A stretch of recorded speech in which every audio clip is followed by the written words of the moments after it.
네, 최고위원의 공개 발언을 시작하겠습니다. 안녕하십니까. 조국혁신당 대표 조국입니다. 최근 증시가 매우 위태롭게 출렁거렸습니다. 급락과 급등을 거듭해 투자자들은 가슴을 졸여야 했습니다. 외부 변수가 많아 아직도 마음이 안 놓입니다. 중동에서 긴장감이 높아지며 세계 증시 모두 크게 흔들립니다. 우리 경제에 미칠 악영향도 우려가 큽니다. 윤석열 정부가 못하는 것을 나열하면 밤을 새야 할 판이지만 특히 경제는 엉망진창입니다. 앞으로 충격이 가해질 때 어떻게 버틸지 우려가 됩니다. 최근 한덕수 총리가 정부 출범 당시 우리가 물려받은 경제를 봤을 때 우리나라가 망할 수도 있겠구나 그런 생각을 절실하게 했다라고 말했습니다. 정말 어처구니 없는 말입니다. 외환위기나 코로나 같은 위기 상황도 아닌 평시에 이렇게 경제를 많이 망가뜨린 정부 총리가 할 말은 아닙니다. 몇 개만 살펴봅시다. 윤석열 정부가 들어서 1년을 운용한 2023년 경제 성장률이 1.4%입니다. 이는 대한민국 70년 경제사에서 6번째로 낮습니다. 나머지는 외환위기, 금융위기, 석유파동 등 위기 때였습니다.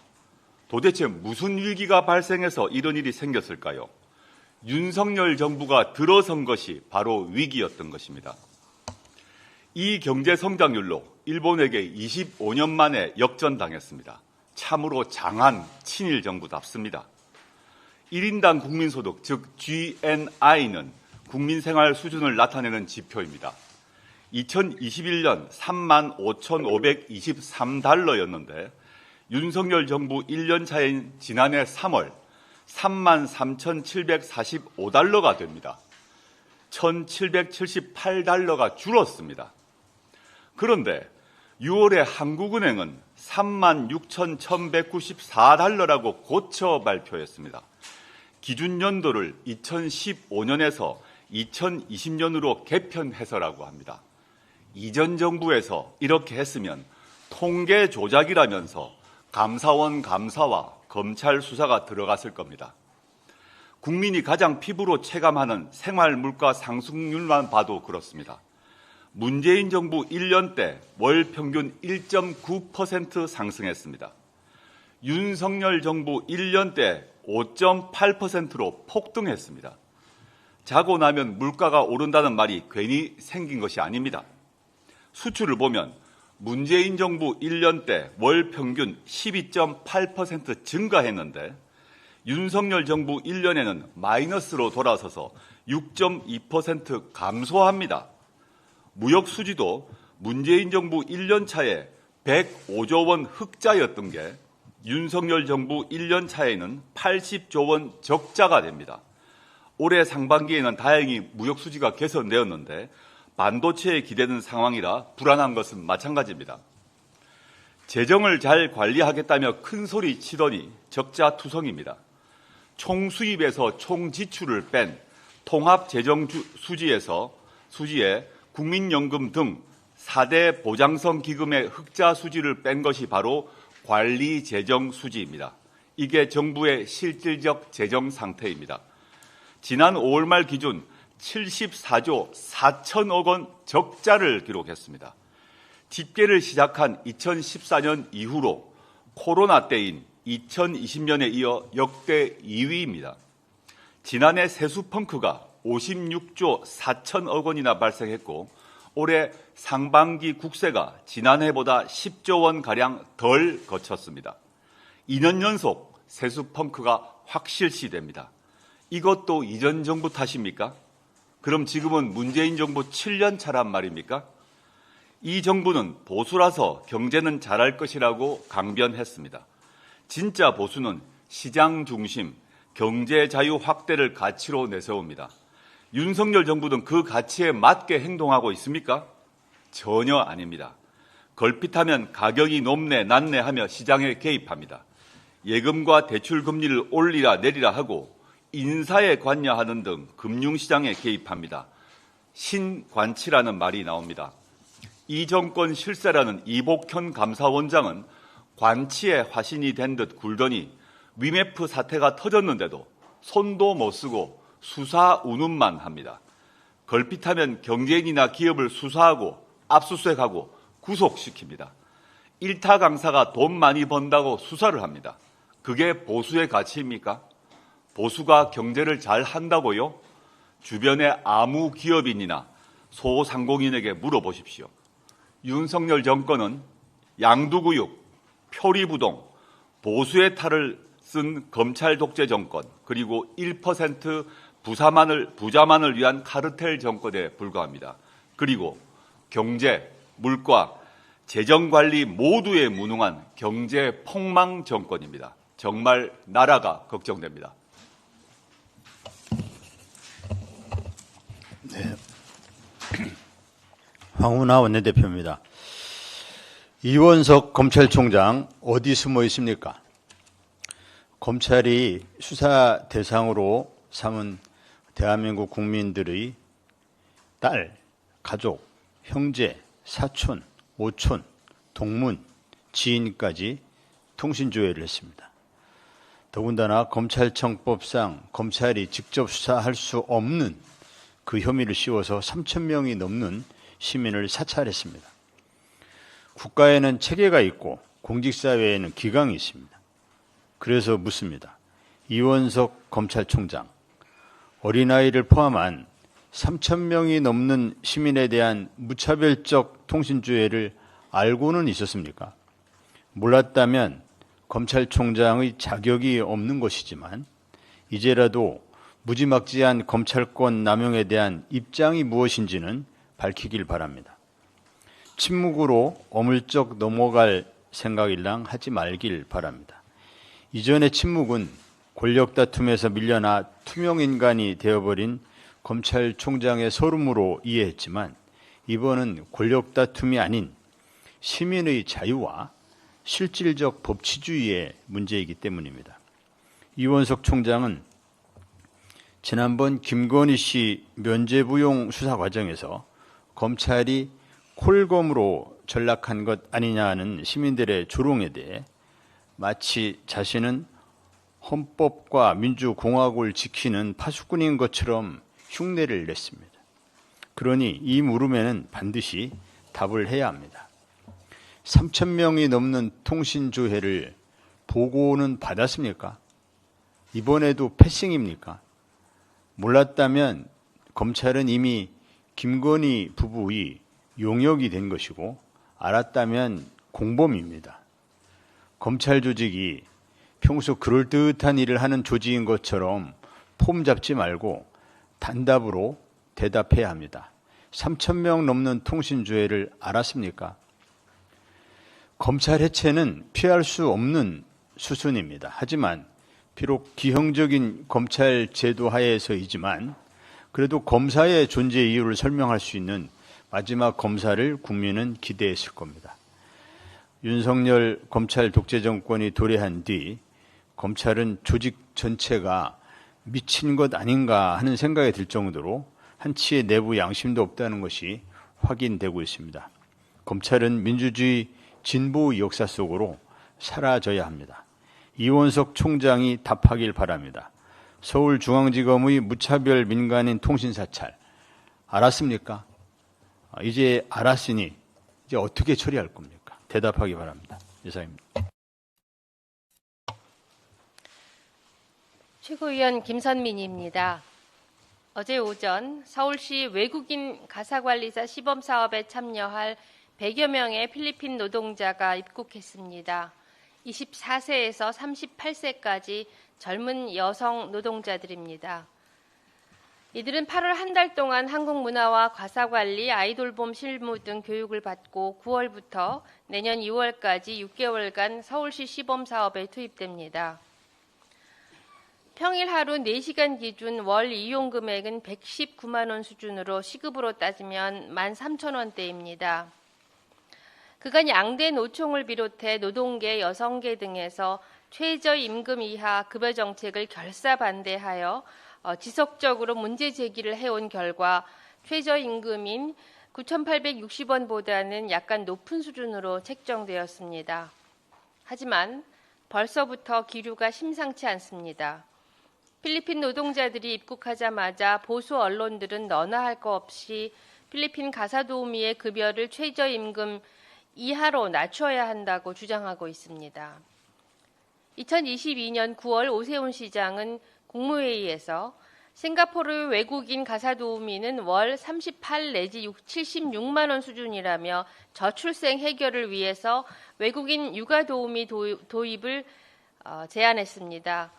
2023년 3월에는 국민의힘 조정훈 의원이 외국인 가사 근로자에게 최저임금 적용 제외를 하는 법안을 발의했고 올해 3월 한국은행은 돌봄 서비스 인력난 해소를 위해 외국인 노동자에게 최저임금 차등 적용을 제안한 보고서를 발행했습니다. 시범 사업을 할 때는 최저임금보다 높은 급여를 주는 듯 하다가 국내 여론을 핑계 삼아 결국에는 최저임금 이하의 급여를 주려는 정부 여당의 나쁜 저희가 빤히 보입니다. 그렇게 될 경우 돌봄 서비스의 질은 누가 관리할 것이며 행여 발생할지 모를 노동자의 인권 침해 문제는 어떻게 해결할 것입니까? 돌봄은 사람이 사람을 살피는 너무나 소중하고 가치 있는 일입니다. 우리 사회가 돌봄의 가치를 인정하고 공공의 영역에서 안정적인 서비스 체계만 이룩한다면 국내에도 왜 일할 사람이 없겠습니까? 대한민국은 국제노동기구 고용직업 분야 차별금지 협약 비준국입니다. 외국인 노동자에게 최저임금을 차등 적용하는 것은 국제노동기구 협약 위반입니다. 국제적인 망신입니다. 최저임금 제도 자체를 흔들려는 목적도 눈에 뚜렷이 보입니다. 이미 지난 국민의힘 최고위원 선거에서 나경원 의원이 업종별 차등 적용을 제기한 바 있고 국민의힘 조정은 의원은 대놓고 최저임금법 제정안을 발의했습니다. 후안무치한 사람들입니다. 진심으로 저출생을 해결하고 싶다면 청년들의 삶이 행복해지는 나라를 만들어야 합니다. 조국 혁신당은 사회권 선진국을 건설하는 데 혼신의 노력을 다하겠습니다. 우선 교육과 노동, 연금부터 개혁하겠습니다. 다시 태어나고 싶은 나라 만들겠습니다. 감사합니다. 예, 최고위원 황명필입니다. 이상한 정부와 괴상한 검찰. 윤석열 정부는 이상합니다. 중용하는 사람들도 이상합니다. 이진숙 씨는 자신의 거짓말로 청문회장에서 문제가 발생하자 재밌지? 하며 웃었습니다. 이 상황에서 어떻게 웃냐고 하니 제 성격 이상합니까? 라고 반문합니다. 예, 이상하죠. 이진숙, 김태규 두 명은 80분 만에 83명을 심의해 평가 항목도 없이 명단 옆에 도장을 찍는 방식으로 KBS 7명, MBC 8명을 이사로 뽑았습니다. 일처리 정말 이상합니다. 마약과의 전쟁을 하겠다더니 2천억대의 마약을 밀반입하려던 조직을 일망타진한 백행회룡 경정을 좌천합니다. 세관연료를 무마하려던 사람들은 영전하고 승진했습니다. 수사를 방해하기 위해 휴대폰을 초기화한 세관 직원은 한 달 만에 복직했습니다. 음주운전한 대통령실 행정관은 한 달 만에야 직무 배제합니다. 그런데 사표받을 계획은 없다고 합니다. 문재인 정부 때는 이런 경우 당일 바로 면직 처리했습니다. 참 이상한 정부입니다. 하긴 보궐선거 원인을 제공한 김태호를 다시 재공천한 이상한 일에 비하면 별것 아닌 것처럼 보이기도 합니다. 독립기념관장에 친일 뉴라이트를 앉히는 것보다 이상한 일도 없겠죠. 원래부터 이상하던 검찰은 괴상해졌습니다. 이 이상한 정부에선 모든 정부 요직에 검사가 포진합니다. 20년 전에 공인회계사 자격증 하나 딴 게 다인데 금융수사를 해봤으니 금융전문가라며 이복형 검사를 금감원장에 앉혔습니다. 그럼 강간수사해봤으면 강간전문가입니까? 작년에 검찰 범죄에 대한 기소율이 0.2%밖에 안 된다는 민주당의 주장에 대해 연합뉴스가 팩트체크를 했습니다. 예, 민주당이 틀렸습니다. 연합뉴스에 의하면 0.2%가 아니고 0.1%랍니다. 우리 조국혁신당의 박은정 의원이 이런 괴상함을 바로잡기 위해 나섰습니다. 검사 3명이 수만 명의 금융피해자를 양산한 라임 사태의 핵심 인물에게 536만 원 접대를 받았는데 기적의 계산법으로 96만 원 접대라며 불기소한 것을 모두 기억하실 것입니다. 검사도 공무원인데 일반 공무원에겐 상상도 할 수 없는 일입니다. 이런 황당한 일을 막기 위해 박은정 의원은 검사의 징계 제도를 일반 공무원과 동일하게 적용하도록 하는 내용의 검사징계법 폐지 법안과 검찰청법 개정안을 대표 발의합니다. 검사도 행정부에 속하는 공무원인데 그동안 공무원징계법이 아니라 검사징계법이라는 별도 법률을 통해 자기 식구인 검찰총장의 처분을 받게 함으로써 일반 공무원에 비해 솜방망이 처벌을 받아왔다. 이 법에 의하면 검사는 파면 징계가 없고 파면을 하려면 국회의원 3분의 1 이상 발의, 본회의 통과, 헌법재판소의 판단까지 받는 지난한 과정을 거쳐야 한다. 이를 같은 행정부의 일반 공무원과 똑같이 적용하도록 해야 한다는 것이 우리 박은정 의원의 주장입니다. 박은정 의원은 향후 검찰개혁 입법을 추진하는 과정에서 그동안 검찰이 누려왔던 무소불위의 특권들을 점검하여 검찰이 국민들의 눈높이에 맞는 행정직 공무원 조직으로 거듭날 수 있도록 불합리한 반칙과 특권을 폐지하는 데 앞장서겠다고 밝혔습니다. 검찰개혁의 앞장서는 우리 조국혁신당다운 법안이라고 생각합니다. 이처럼 조국혁신당의 모든 의원들은 더 빠르고 더 선명하게 각자의 분야에서 최선을 다해 일하고 있습니다. 일 잘하는 의원, 일 잘하는 정당에게 국민 여러분께서 더 많은 응원을 보내주시길 부탁드립니다. 신나서 더 열심히 하게 될 것입니다. 감사합니다. 네, 잠시 우리 조윤정 지명직 최고위원님 말씀하시기 전에 조국 대표님께서 지명 사유와 기대나 이런 말씀을 좀 하시겠습니다. 예, 지난 전당대회에서 제가 당대표로 선출되고 최고위원분들이 선출되셨습니다. 그리고 지명직 최고위원을 지명할 권한이 당원 당규에 따라 저에게 주어져서 오늘 첫 참석을 하신 조윤정 여성비전 네트워크 이사장을 지명직 최고위원으로 지명을 했고 당내에서 최고위, 당무위 절차를 거쳤습니다. 제가 조윤정 이사장님을 최고위원으로 지명한 이유에 대해서 간략히 말씀드리겠습니다. 첫째는 저는 기성 정치인이 아니라 새로운 정치인, 정치 신인을 지명하고자 했습니다. 그리고 저희가 어떤 여러 정치권 안에서보다는 정치권 바깥에서 열심히 활동하셨던 그런 분을 모시고 싶었는데 마침 우리 조윤정 최고위원께서 조국혁신당이 창당되고 난 그 직후에 정확히는 직전이긴 합니다만은 직전에 저희와 아무런 소통도 없었음에도 불구하고 입당하셨음이 확인되었습니다. 저희 평당원이셨던 거죠. 이미 평당원이셨고 당연히 정치 신인이셨고 출마 경험도 없으셨던 분입니다. 그러면서 정치권 바깥에서 또 특히 광주 지역 시민사회 영역에서 열심히 활동하신 것이 확인되었고 조국혁신당이라는 새로운 당에 들어오셔서 본인의 뜻과 소신을 펼치겠다는 의지가 강하셨습니다. 그리고 아시다시피 조국혁신당이 지난 총선에서 광주를 포함한 호남 지역에서 압도적 지지를 받았는데 그 광주 지역에서의 그런 민심, 유권자의 뜻을 받아들이는데 적임자라고 판단을 했습니다.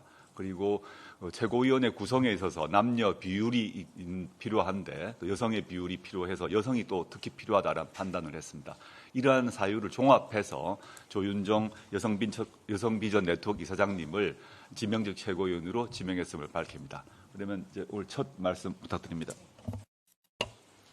안녕하십니까. 지명직 최고위원 조윤정입니다. 반갑습니다. 보통 이 자리는 정치 현장에 계시는 분들이 앉는 것이 관행이 되는 걸로 알고 있습니다. 평당원인 제게 이 제안이 왔을 때 솔직히 깜짝 놀랐습니다. 나는 평범한 시민인데 왜 이 자리를 나에게 권하셨을까? 그리고 이 자리에 가서 나는 어떤 이야기를 해야 할까? 시민으로서 평소 정치권에 하고 싶은 말을 해라라는 게 아닐까 생각했습니다. 맞습니까? 네, 맞습니다. 시작하겠습니다. 참 말도 안 되는 웃기는 맥락이라고 하실지 모르지만 저는 가끔 상상합니다. 한 사람이 한 사람을 살리면 세상도 구할 수 있다라고요. 한 사람이 최소 한 사람 혹은 능력 있는 사람들은 한두 사람, 뭐 더 많은 사람 이렇게 챙길 수 있으면 이 세상의 아픔도 고통도 전쟁도 많이 줄어들 거라는 그런 믿음이 제겐 있습니다. 제가 이런 말을 하면 아이고 네가 아직도 세상을 모르는구나 정신 차려라 라고 말하는 사람도 있습니다. 그럼에도 이 세상이 망하지 않고 이렇게라도 굴러가는 이유가 뭘까요? 정치인들이 정치를 잘해서일까요? 대통령이 나라 경영을 잘해서일까요? 아닌 것 같습니다. 아무리 무능하고 야만적인 지도자가 나타나도 참고 버티고 서로 돕고 살아온 우리의 이웃들이 있었기 때문이라고 저는 확신합니다. 경기가 많이 어렵습니다. 이 정권은 그 심각성을 모르는 걸까요? 아니면 모른 척 하는 걸까요?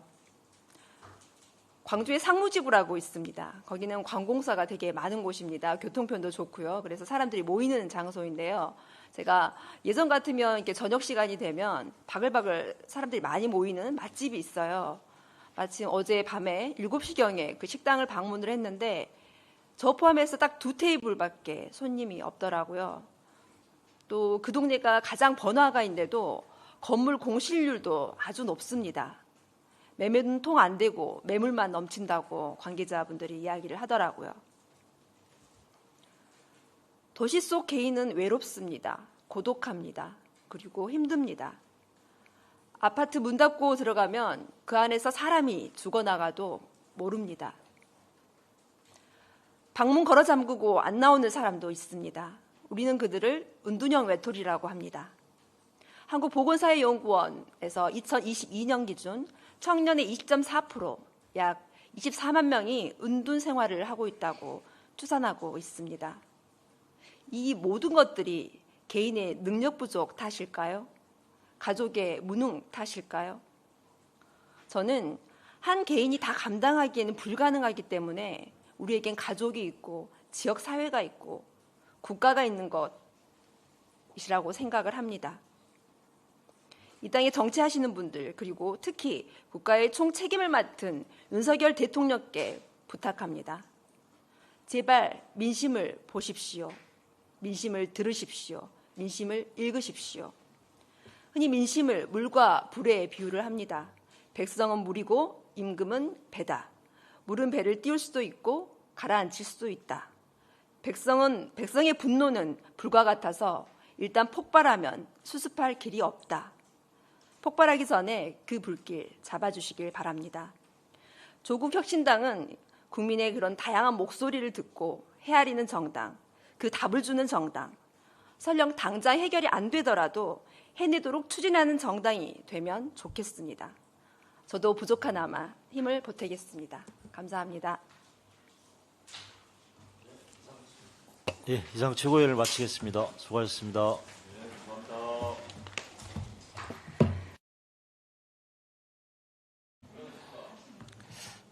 시작하겠습니다.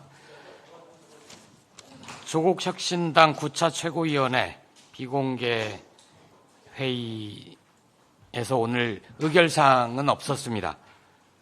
보고사항이 몇 가지 있었는데요. 그동안 국민의힘이 무단 점유하고 있던 사무공간 문제 해결하겠다고 하지 않았습니까? 8월 13일에 퇴실을 하겠다고 합니다.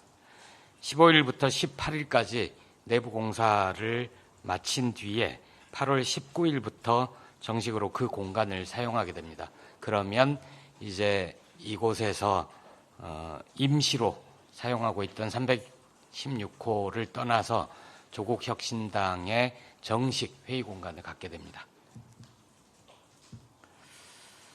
그 외에는 8월 29일, 30일 국회의원 워크숍 계획되고 있지 않습니까? 공교롭게도 국민의힘, 민주당, 조국혁신당 세 당이 같은 날짜에 모두 국회의원 워크숍을 갖습니다. 저희는 곡성 숙소에서 하기로 했다고 말씀을 드렸는데 숙소를 구하는 게 조금 여의치 않나 봅니다. 그래서 민주당이 이번에 언론인들과 같이는 안 하는 것 같아요. 그래서 어쩌면 조국혁신당도 변화가 있을 수 있다. 결정되면 추후 공지 드리겠습니다. 여기까지 말씀드리고 질문 받겠습니다.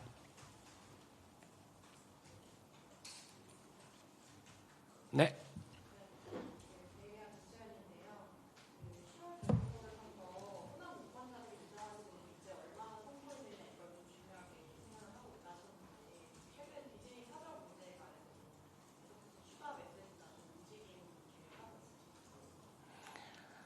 어제 새로운 미래 전병헌 대표가 조국혁신당 조국 대표를 예방한 자리에서 이 주제로 논의를 했습니다. 김대중 전 대통령의 사저 이효 여사의 유언에 따라 유지가 되지 못하고 매각 결정된 데 대해서 안타까움을 표시를 했고요. 이 역사적인 공간이 카페나 이렇게 사용되는 건 문제가 있다. 여야를 떠나서 정치권이 이 문제의 해법을 찾아보는 게 좋겠다라고 조국 대표도 어제 말씀을 했습니다. 공식 논평도 준비 중이었는데 어제 좀 사정이 여의치 못해서 오늘 나갈 거고요. 그것과 10월 16일 그 지방자치단체장 재보궐선거와 연결짓는 거는 전 무리가 있다고 봅니다. 호남에서 표를 얻기 위해서 김대중 전 대통령의 사저 문제에 접근하는 건 아니니까요. 그 문제는 별개의 문제다. 저희는 그것과 별개로 10월 16일 재보궐선거에는 저희가 가진 최고의 후보를 발굴을 해서 호남 유권자들께 선보이고 당선시키기 위해서 당의 모든 역량을 쏟아붓겠습니다. 예. 요거 눌러주세요. 네. 네, 그 검찰 통신조에 관련해가지고 문제가 좀 커지는 것 같은데 좀 비판을 넘어선 조치를 고려하시는 게 있는지 좀 궁금합니다. 황운하 원내대표가 언급을 했고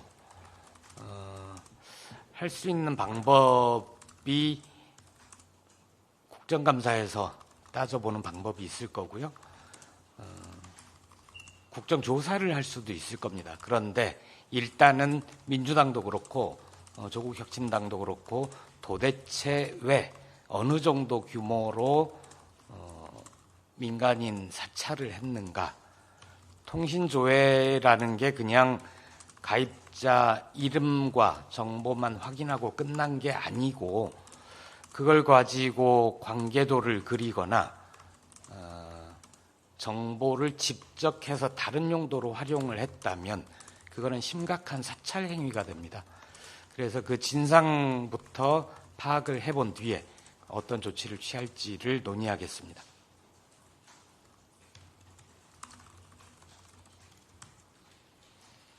여기까지 할까요? 고맙습니다. 네.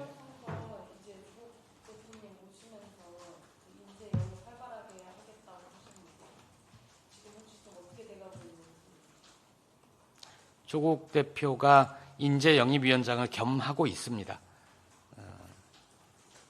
그 재보궐선거가 열리는 네 군데 지역에 대해서 당에서 실사를 했고요.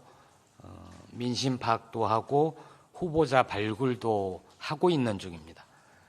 아직 언론에 공개할 정도로 저희가 준비가 다 된 거는 아니어서 지금 현재 그 공직선거 후보자 검증위원회가 꾸려진 상태거든요. 그래서 조국혁신당의 후보로 나서고 싶은 분들은 이 검증위원회에 신청을 하고 최소한의 검증 절차를 거친 뒤에 예비 후보로 등록을 하는 게 정식 절차입니다. 그렇게 해주기를 안내드리고 있고, 다행히도 영광과 곡성 전남 지역에서 재보궐선거가 열리는 지역에서는 조국혁신당 후보로 출마를 하고 싶다고 자원하는 분들이 꽤 있습니다. 근데 이제 그분들 중에 어느 분이 우리의 최적 후보가 될지는 조금 더 시간이 필요할 것 같습니다. 예, 여기까지 하겠습니다. 고맙습니다.